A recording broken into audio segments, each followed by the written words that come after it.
your colleagues on the student council that we really appreciated their work, that would be great. And maybe, Frank, you'll see some of your words in here somewhere. All right, so that was the breadth of our survey. You have in your packet for tonight, and for anyone looking online, this is in the board packet online, an executive summary of what we do with our colleagues. Because we were asking 3 questions that we really appreciated.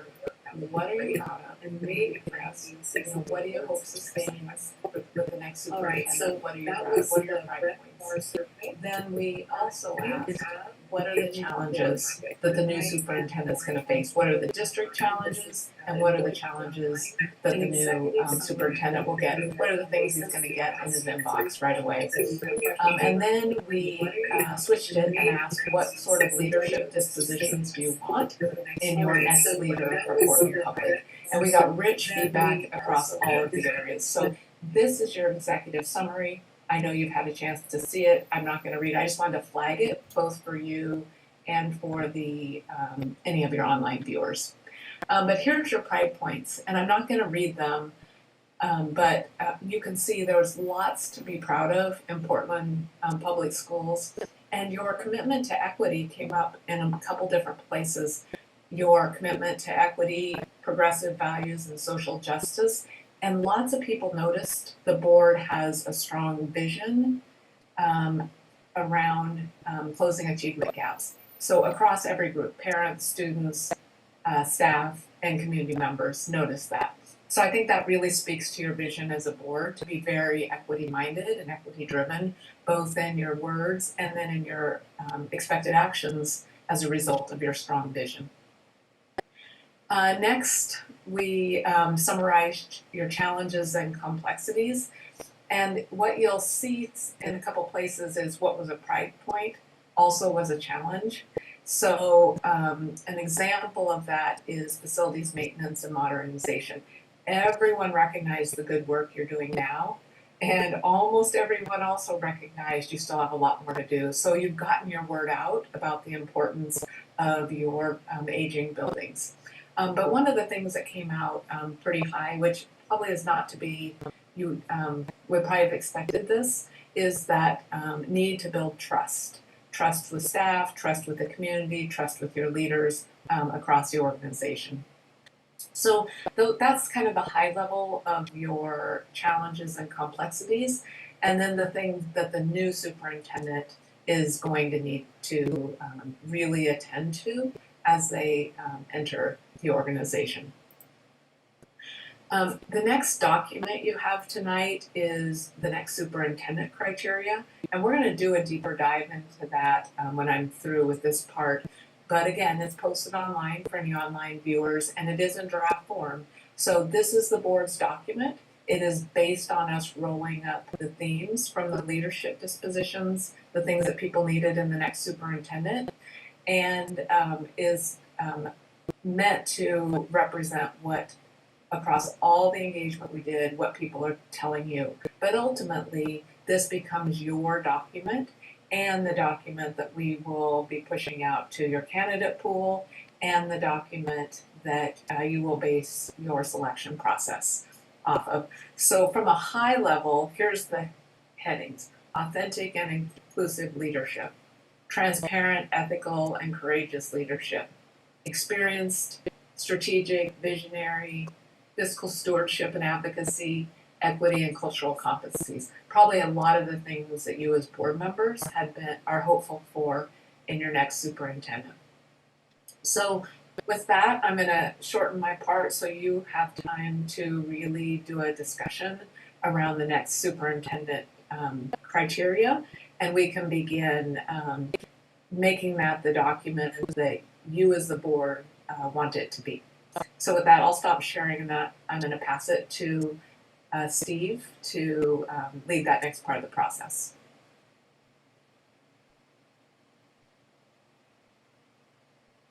Thanks, Christy. Good evening, Portland Public Schools Board of Education.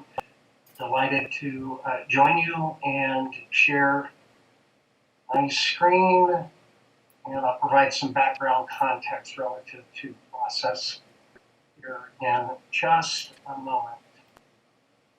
Christy or Hank, can you give me a thumbs up if you can see my screen? Super. All right, thank you. As Christy mentioned, I know we all may be inclined to want to wordsmith, and certainly will have an opportunity to provide that kind of input and feedback to human capital enterprises. Know that we would like to receive that kind of suggested input, feedback in your April 4th email that you're submitting to Kara. Kara will gather all of that and then provide that to human capital enterprises. So our purpose really tonight is to solicit big idea feedback in 2 go-rounds. First, your general impression or reaction to the draft profile as presented. So everyone has had hopefully some time to review that. And we'd like to just capture your first general impression relative to the draft profile as presented. Then the second go round, we'll be asking for this kind of feedback. Are there draft criteria that are listed that you wonder about? Or you wonder if they should be included at all? Or rewritten in some form, right? So it's the wondering kind of feedback. Or are there salient or materially important criteria that you believe are missing from this document and ought to be considered for inclusion? So it's the what's missing and the wondering sort of feedback that we're inviting. Know that Christy's going to be recording comments in a document so that we have that captured as part of our deliberation when we go back to revise this draft document. I'll be highlighting that in real time, also for the audience who may be following online. So for example, if it is a comment that you have about authentic, inclusive leadership in the first bullet, if you could speak to that specifically, then I'll highlight that so that we can all call our reference point to that piece in the document. Again, general impressions, and we'll just do a sort of quick go-round by board member. And then the second go-round is really focused on draft criteria that you wonder about or materially important criteria that you believe ought to be included. Any questions before we get started? Steve, thank you. Can you clarify how you want to receive any feedback? Would that be not as a comment in the document, but rather an email to Kara? We will be collecting any feedback that you may have in an email to Kara. But as you are making comments relative to your general impressions, we're going to be recording that now in real time. And then secondly, if there is something in the document, again, that you believe ought to be removed or you wonder about or materially important criteria that needs to be included, just highlight that for us. Speak to why, because it's important to articulate rationale for us and certainly for your colleagues on the board. Any questions? All right, let's start with general impressions. And Andrew, if you could go first, that would be helpful.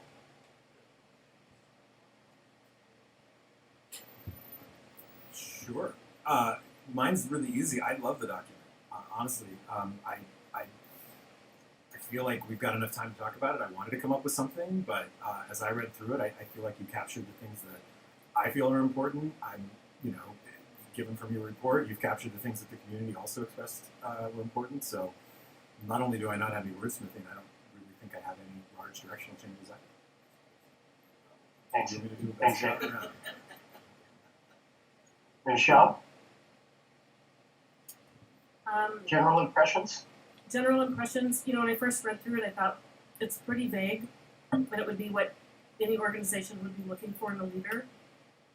When I read it the second time, I really wanted to call out the first paragraph, authentic and inclusive leadership, and how that's demonstrated.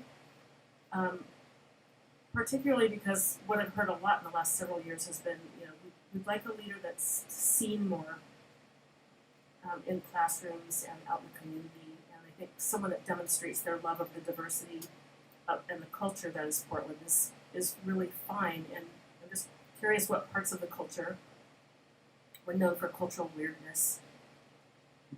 And sometimes people see that through a racial lens, so just as a flag. I also was curious if the questions when you were soliciting input were the questions asked, what do we need in a new leader considering the challenges and opportunities that are coming up in the future, or just generally what are we looking for in a leader? I'm curious how you sourced how you got these responses. If it was literally looking at what we need to solve in the next few years. Let me answer that for you. We didn't specifically say, as we scripted the question, given the challenges, and I think I facilitated about 20 focus groups, and every person, almost every group to a T, referenced those leadership dispositions related to this moment now. And sometime we would prompt them, like, what does PPS need in this moment? And so they had just come off the question of challenges, so they were very interwoven. Thank you, that's helpful. But yeah, I think it's a strong document. I love that we got 1,800 data points, and I can't think of anything that I would add at this moment. Thanks, Michelle. Patty? Yes, I can't think of anything to add either. I think you have everything that you'd want in a leader. I think some of it, as Michelle said, is kind of vague. Then we'll be talking about that later, about how we might clarify something like inclusive practices. You know, what are they? What do you expect out of that person? So I just think there needs to be more clarification about what we expect than some of the places that are kind of vague and just quite general. Thank you, Patty. Brian? I think I wanted Andrew to have contention because I didn't have any, and I didn't want this to go without some level of contention. So I'm appreciating Michelle for her pushback on you, because I don't want you to think that this is easy.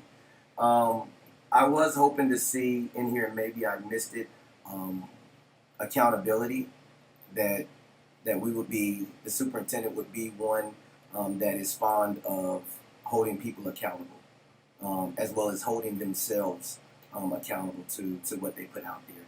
And maybe I missed it. Yeah, I think I said accountability.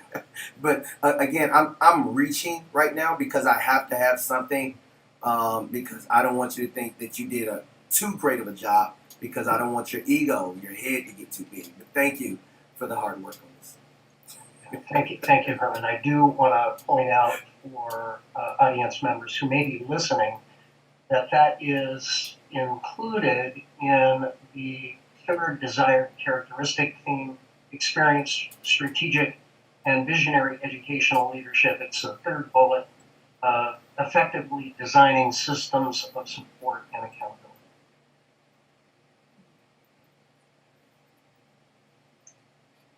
Julia. I know you saved me for this point in time so I could add points since nobody else did. Or they were limited. Oh, you've got some ready?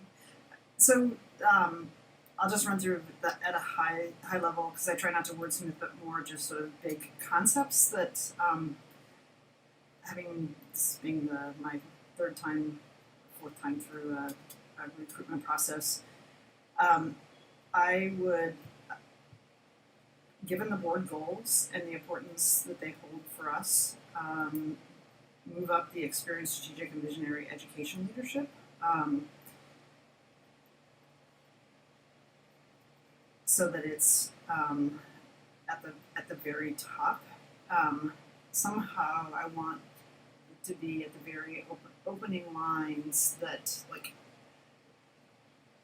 the expectation that we want a superintendent who has moved student achievement and that's what we want. That's going to be very important.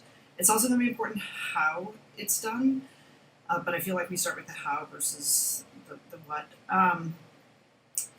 And then just there's I'll just say authentic and inclusive leadership, and this could be fall into the category of like preferred. You can obviously like preferred or required, but somebody who's worked in a state that has a strong union representation. I know from previous recruitments that lots of states don't necessarily have that, and I think it's a very different operating environment. And if that's all you've operated in, I think it would be a challenge here because we're a state which our labor partners are have a very strong presence in our schools. So somehow, again, to me, that would be a preferred experience. Like Michelle, I would like to have culture defined more because when I think of culture, I think what I went to, and then I was kind of laughing when you went to the like weird culture because that is like another thing people talk about the Portland culture, but I'm thinking of like the culture of like a team, since the superintendent is not going to be the one by themselves driving improvements in student achievements, but really like this team leader. But it takes a team of leaders. It takes a team of teachers to get our work done. So how does at the very top that get set? So I'm interested in more of a definite, like how we define the type of culture that we want somebody, because like everybody has a culture, but some of it's toxic. So being more descriptive. This next comment applies to a whole host of the bullet points. For example, the ability to make tough decisions, or the ability to articulate and act upon a future-focused strategic plan. I would add the word demonstrated. I think people's past experience, and we're not going to find somebody who has all the things we want, but I do think we want somebody who not just can articulate it, but actually has demonstrated they've done some of these things. On the third bullet point on experienced strategic and visionary education leadership, I had on the third bullet point, effectively designing systems. I have a suggested add, but it could be added in a number of places, like not only effective design, but also implementation. So we can have great plans, but if somebody can't effectively implement them, then they're just another set of plans. So really I feel like we have a lot right now of the base, the foundation in place, and it's continued implementation of our plans and doing it effectively and building a culture of like we're gonna as a team implement. Again, we can have somebody who's very visionary, creates a lot of plans, but if things aren't implemented, then that doesn't have an impact on our students. Under the proven fiscal management, I'm not quite sure conceptually what the exact words I would add, but I'd be interested in somebody who has had some experience in challenging fiscal conditions, because I think it's a muscle that makes you think differently about how to deploy your resources and how to prioritize them. And again, that may be like a preferred versus required, but to me that's something. And then there's nothing in here that talks about the capital piece, and we have, $2 billion in capital bonds and another one coming, and so we have fiscal management, but it's also we have this, the second largest property owner, I think, in the city of Portland, and somehow including that in there. Then the other just big pass is in the very last equity and cultural competency leadership. It says demonstrated success in eliminating disparities and systemic racism. I think that's a big statement. So it's like, is it in the school context or it seems like we should be more specific about if we have institutional racism or systemic racism, or is it the racism our students experience? It's a big requirement and statement, and I don't know that there's anybody who's eliminated the systemic racism versus made improvements in eliminating it. And this is just for me. I would prefer, my last one is just, I would prefer to have an experienced, somebody who's been a superintendent already. So, I think if we can find something, and I have hired lots of number twos or other people and seen them grow into the position. I also think to go to the next level, it would be if we can find an experienced superintendent who's a good fit for our state, to have somebody who is not learning that part of the job. Thanks, Julia. Christy, I just want to check. There were, I think, 1, 2, 3, 4, 5, 6, 7, 8, and the last one, 9. Either questions or wonderings or suggestions. Just want to confirm you've got those recorded. I do. Okay. Thank We've you. not heard from Frankie yet either. That's next on my Okay. list. Thanks for prompting me, Christy. But before Frankie, let's get to Eddie. Yeah, thank you. I was starting to feel I was forgotten for a moment. Sorry, Eddie. Overall, I love this document. The first thought that comes to my mind is, good luck finding someone who can fit all these. It seems very difficult, but it does prioritize. I do really like a lot of things. There's one thing I do want to add. I do want to also continue what Director Zapass and Brim Edwards are kind of pointing out. As I'm looking at this, there's a lot of things that I feel like kind of fit into a specific category. Like the managing the budget or strategy, district vision. There's a lot. This is a job where not one person can do it all, right? And so it's very important to be able to keep a team. And this idea that I have a suggestion kind of came up when I was talking about in a conversation with a friend. And this is, again, I want to make sure this is not a criteria about our current staff. I'm talking about historically, one of the things that Portland PPS has struggled with is kind of retaining effective staff, right? And so one of the things I want to would like to highlight, because a lot of these bullet points kind of hint at it, and so I don't know, I was hoping maybe we could bring it out to the forefront and just really just say, like, I don't even know how we do it. I guess that's up to you.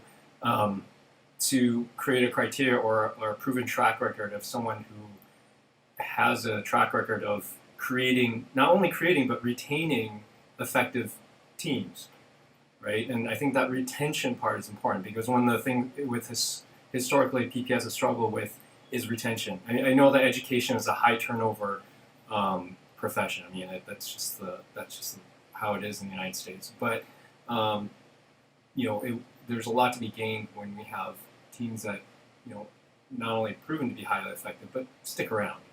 And that really helps when we do see that kind of thing. So that's probably the one thing I would add. And the reason it's kind of a general thing is because a lot of these fit into it. Like, for example, when we're talking about inclusive leadership or supports and accountability. These are things that help create that kind of culture for keeping our staff around. So yeah, that's the only thing. But otherwise, I really do appreciate. I think a lot of these bullet points do reflect really well what a lot of our staff, community members, and students have desire for and have felt. So thank you. Thank you, Eddie. Frankie. Well, I know you said Wonderings were going to be the second round, but my first impression was a Wondering, so I hope that's okay. I guess just right on that first bullet point, I was also looking at the first half where it talks about exhibiting a deep commitment to the community, and I was wondering what community that was referring to, if it meant just PPS, because then the second half of it talks more about the broader city. So does it mean overall Portland community or specifically PPS? And then overall, I thought it was really thorough. And everything that was put here, definitely I saw that reflected in the conversations I've had with district student council and other students. So I think you all did a great job. And everyone at the district student council looked at this, and their first impression was they loved it. I don't know if you all know what this means, but they said that you all cooked. And yeah, they just really loved it, and they loved the opportunity to speak with you. So thank you. Thanks for that feedback, Frankie. I have two high school age teenagers, so I know what cooking means for sure. And Chair Hollins. Yes, hi.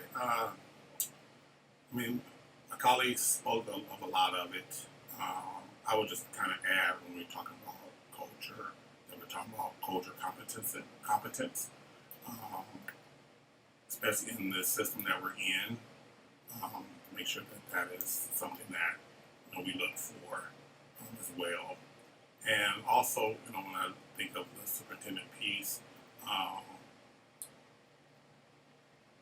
making sure that they can have a collective capacity building system, that they can speak to that as well, because we know superintendent, a lot of it is delegation, and reviewing and assessing the work that they are delegating.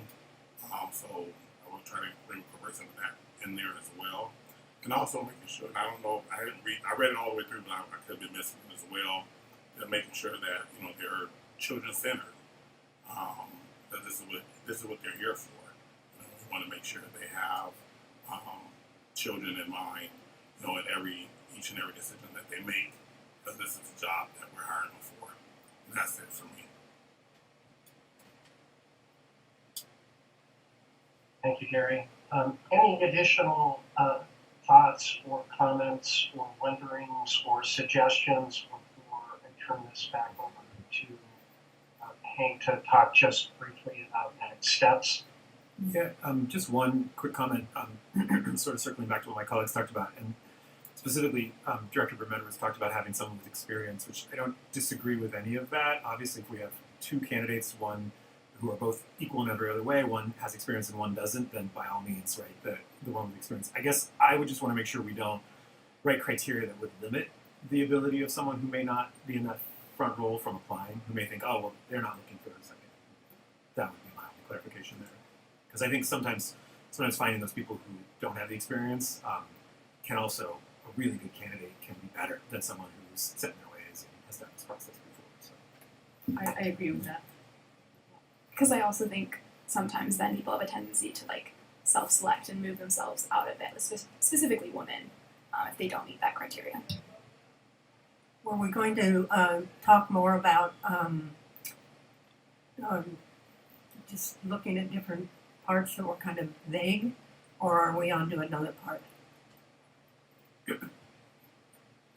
If you have additional specificity or questions about language in the document that you need more detail, Yeah.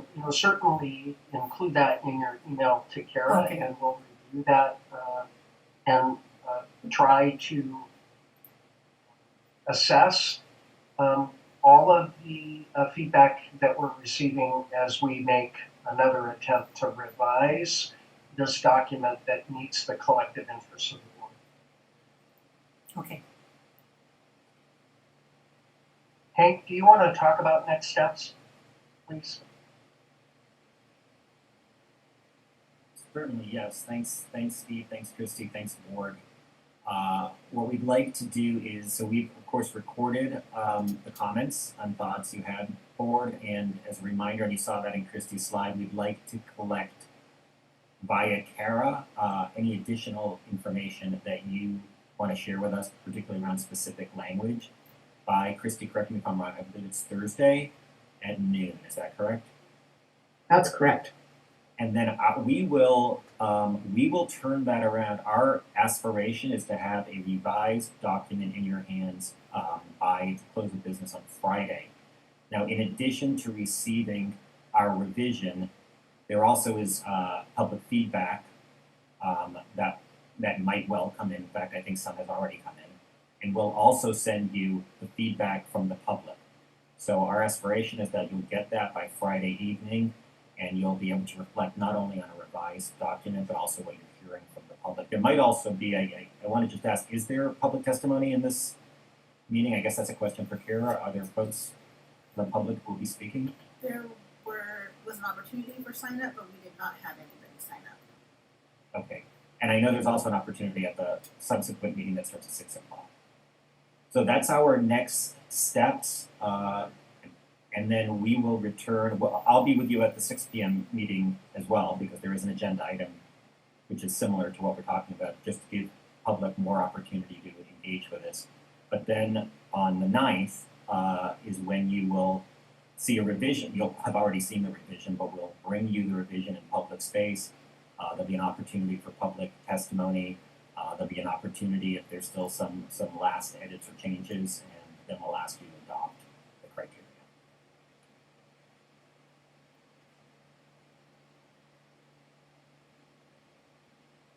Okay, hearing no questions, are we good with that? Well, I think we're all good. We were going to take the rest of the time to review the interview process then. Great, that sounds terrific. Yeah, and you'll lead that, Director Silverstein, you'll lead that conversation? I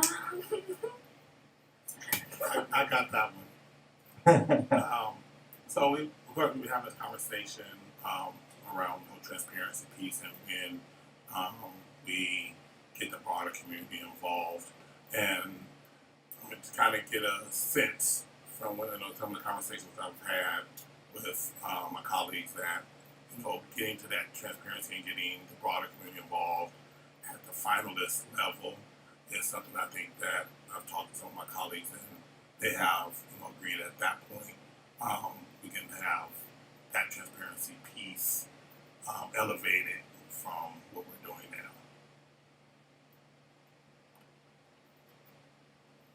now. Did we all agree on that? Well, no, that's what I said, because you can.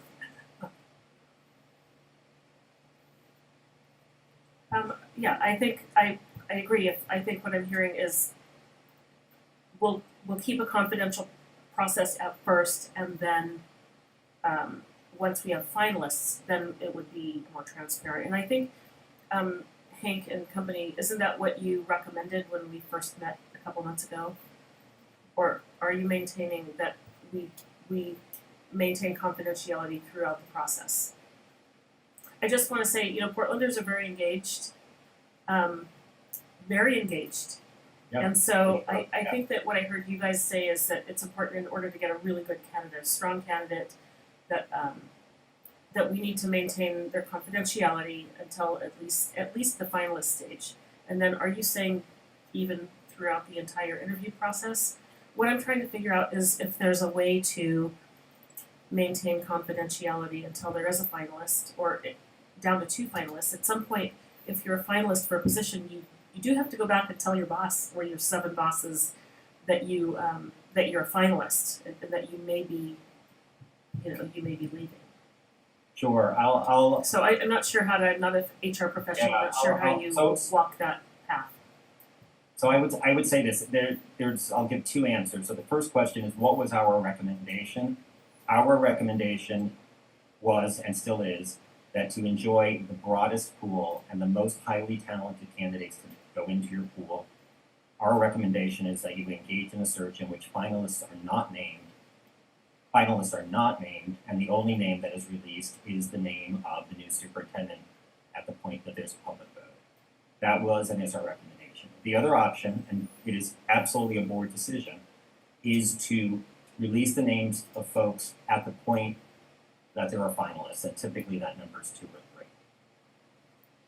3. That would be, I think, the only other viable option. I didn't hear much interest, and I'm grateful that I didn't hear much interest in trying to release names sooner than that. That would be virtually unheard of in our region of the country, and would be a real challenge to attracting candidates. But I'm not really hearing a lot of board energy around that. So really, I think the choice for the board is, are you releasing the names once there are probably 2 or 3 finalists, or are you not releasing any names until there's only one lead candidate or superintendent? That's really, I think, where I hear the energy and I hear the conversation.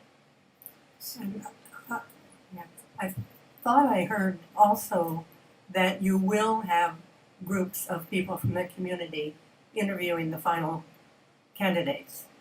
And they will be, they would interview, they would not share with the rest of the public.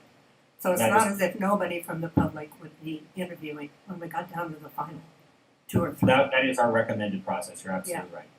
Okay. So I think the one, just I guess finesse is, I thought your recommendation was that we got to a finalist versus a superintendent.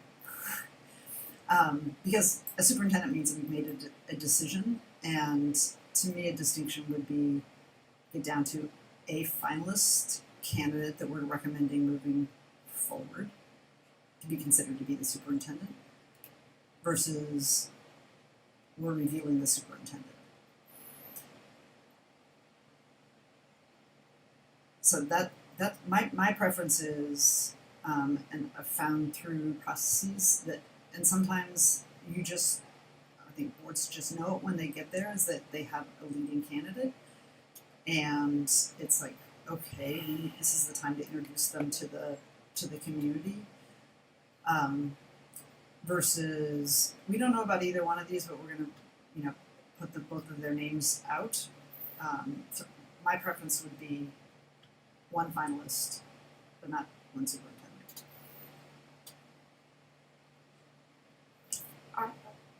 And I think that's what gets us the best candidate pool, and also requires the board to really have a come together and be really firm and like this is the person that we think should lead. So. I have a question for the board. Like, what would the purpose of, like, well, obviously, like, being more transparent about it, like, what will we aim to get out of that? Because I think if we're going to do that, we need to be really clear about, like, the level of input the community is going to have, because if you do that, I think people are going to assume that they're meant to be giving feedback in that moment. We're, like, going to be listening to that in that direct way. So I was just wondering, like, what are people's thoughts, and if we know what the actual aim of that would be? Yeah, that's a great question. I think that's something that I'm hoping that Hank and Associates can put together. I mean, Hank and Human Enterprises can put together. But it's exactly that, right? It's exactly to have input from the community. Not that we are going to, go by, but one thing that I've learned in marriage, right, is, even though I'm the head of the household, it's wise that I listen to my wife's counsel, right? And so, I think that's the same thing with, with what we're doing now, right? It is wise for us to listen to our community, and also to see how they interact with the community. For instance, if it's a community forum, see how they interact with the community, see how they move within different communities as well. I think that's important because it is such a public position that we want to make sure that that person feels confident in that position as well, and we can evaluate and see how they are in that position. So that's kind of the thought process. I have spoken with being a part of the school board partners, which I'm a part of. Shameless plug. It's an amazing opportunity to connect with other school board members from across the United States. And pretty much almost every state we have representation And I've had an opportunity to speak with other school board members about their processes, not telling them about ours. I just said, what did y'all do? Just ask questions. What did you do? And then, yeah, I asked questions. And then I also had the opportunity to reach out to superintendents, actual sitting superintendents of current school districts right now. And I asked about the process. And I said, you know, when it gets down to the last two people, right? You know, we're getting down to like the last couple. Is that a deal breaker if we know that one of these two people are going to get the job? And the superintendents, with the exception of 2, I spoke to 10. So I didn't speak to everybody. I just did a round number because if you go more than that, then the odds are different. But with the exception of 2 superintendents, they said that it wouldn't be a deal breaker if they knew that one of these 2 people were going to get the job, and they knew that their name wasn't going to be shared until the last minute. Like, we're not going to be sharing it until we know one of us is walking away with the job. So to say that we wouldn't get good people is disingenuous, because there's a lot of people out there, or at least the ones that I spoke to. So I shouldn't say a lot, because 10 is technically not a lot of people. That's not a lot. It's just easy for good math. It's a small sample size. It's 80%. It's a small sample size. Of that small sample size, 80% said it wouldn't be a big deal. 20% said they wouldn't apply if they knew that. So that is something to take into consideration, that you would lose people. Of the 80%, 3 of them were female. I don't know if that matters at all. So. I have a comment about that. We talked earlier about delegation, and I feel like I know I'm not an HR expert, and I've never done an executive search in my life. It's not my background. And so we hired you for your level of expertise to complement what we don't know. And I feel like, you know, I'm tempted to go with what you recommend in terms of getting the strongest candidate. Me too. I think we should go with your recommendation, and if we don't, I mean, we definitely have to let the pool know what we're going to do. I mean, we can't at the last minute say, "Oh, we're down to 2," and they're thinking we weren't going to say anything till the last one. So we have to be honest about that if we're going to do it. Yeah. I think the whole point of this was to establish a game plan from the beginning, that whatever it is we're going to do, we're going to let everyone know up front. The point of this conversation is to establish, as I understand it, what that game plan is. It's never been part of the deal as to where we're going to change our minds along the way. We make our minds today, or we establish it today, and then so goes the rest of the ship. It is what it is. And with Hank and Human Capital Enterprises, their job, as I understand it, is to make a recommendation. It is not to tell us what we can or cannot do. It's our job to make that determination, because we're actually paying them. Like, they get paid. And so that means that they work for us. So we establish the criteria. They give us input as, you know, these are some of the best practices. These are some of the things that I've saw. This is what I've seen to work. And but at the end of the day, we pay them to do a job. So that's. Okay, I want to hear from other board members so we can move this along. I support keeping the process confidential up until the finalists, and I would say whether that's 2 or 3. I think at that point, I think Frankie's point is a really excellent one. We don't just want to release the names in order to release the names. We want to release the names because we've created a process at the end, whether that involves a period in a town meeting or some other kind of forum, and something that is part of the evaluation process. But I think that I want to get the best candidates. I kind of agree with Director Green. I'm not sure it's going to scare that many candidates away at a finalist stage, and I think the candidates it does scare away, we kind of need to ask the question as to why. I've hired a lot of executives. I've been recruited for things, and I've never been promised confidentiality. So for me, I'm also struggling a little bit with why superintendents are different than other positions. And so, anyway, all that's to say, I think maintaining the confidentiality at the end, but at the end of the process, I think our community needs to know who our 2 or 3 finalists are, and we need to have a process by which we gain some final input on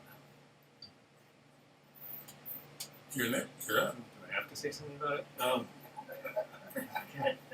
I mean, I can go either way because I see pluses and minuses for both sides.